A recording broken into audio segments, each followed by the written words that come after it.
বুঝিয়ে বলবেন যে নোংরা ফেলবেন না, আপনার বাড়িতে নতুন নতুন ছায়রা উঠছে, নোংরা আবর্জনা ফেললে যে জীবাণু তৈরি হবে, এখান থেকে পরিবারের ক্ষতি, এটা বুঝিয়ে বলছে তো। খাও, খাবার খাও। হ্যাঁ, কী খাবে ওরদা? কিছু আমি দেবো না, আমি এই সিরিয়াস খাচ্ছি। তোরা কী খাবি? খা, তুই বলছি কী খাবি তো খা। কী খাবি? হ্যাঁ খা,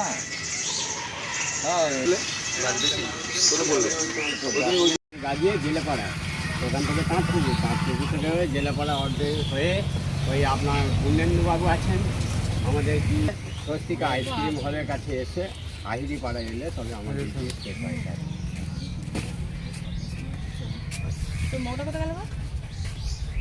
বোঝাতে পেরেছি এই নীল আর সবুজ দামের যে মাধ্যমটা বা বারবার বলছি যে আপনারা যদি ধরুন একদিন হয়তো আমার শরীর খারাপ হলো, হয়তো আমি এলাম না, কোনো গরম আমার বাকি গাড়ি এলো না, আপনারা দয়া করে ময়লা রেখে দেবেন, ফেলবেন না সেটা বা ড্রেনে আবর্জনা ফেলবেন না, আপনাদেরই পরে ডেঙ্গু হবে।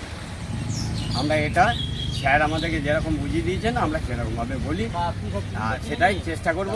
আরামবাগ পৌরসভাকে আরও পরিষ্কারের দিকে আমরা নিয়ে যাব, এটাই আমাদের একমাত্র কাম।